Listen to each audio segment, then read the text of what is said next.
The wind seems to be going off the sails of the Labour Party, which only 2 years ago shocked the country by claiming unexpected wins in the general election. Since then, the party has been torn by internal crises over its leaders. There are currently not less than 4 factions within its ranks.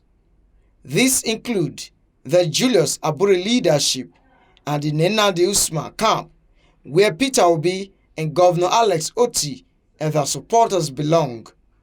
There is a third faction led by Lamidi Apapa, while Callistus Okafor is also laying claims to control of the party structure.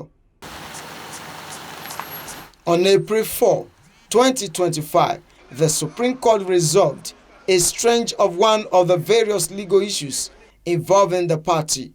That judgment set aside 2 decisions of the Federal High Court and Court of Appeal, which recognized Julius Abure as the national chairman of the party.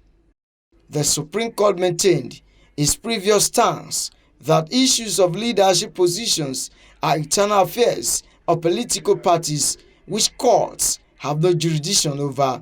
Your Excellency, The hope that the decision will straighten things out has so far been dashed, as the protracted crisis has now shifted to Anambra State, where the National Caretaker Committee, headed by Nnamdi Usman, has picked Jude Umenajego as its governorship candidate. can I not pay for nomination form and then we are here contesting?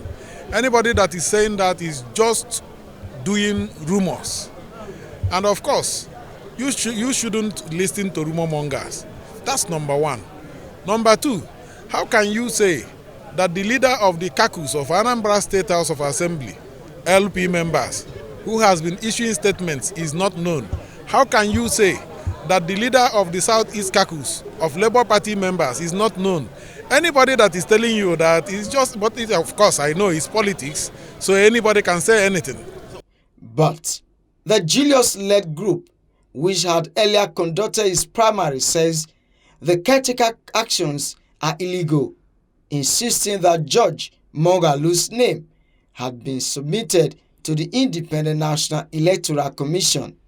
Moghalu, however, declared that he remains the party's standard-bearer for the November 18 election. In a family, like I see Labour Party, there may be some levels of disagreement, and it could manifest in one form or the other. But I'm sure and certain that it will be resolved.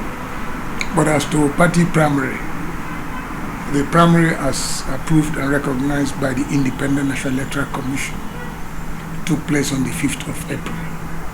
And to the glory of God, to the glory of God, I emerged as the candidate of the party in the elections. So as to whether there's another candidate, that doesn't even exist. With this, the party's fate in the 2025 Anambra governorship election hangs in the balance with 2 factional candidates. Legal analysts say Supreme Court's decision should have resolved the matter. Stop laying claim to any court order, because the order is a nullity, because the Supreme Court has said you don't have jurisdiction. So any faction laying claim on any order of court, even that of the Supreme Court, what the Supreme Court made is a finding, declaration that, look, he has no jurisdiction, he couldn't have made this order is a nullity. So which order again are you trying to lay your hands upon as a basis to say you are the legitimate person? The factions should come together.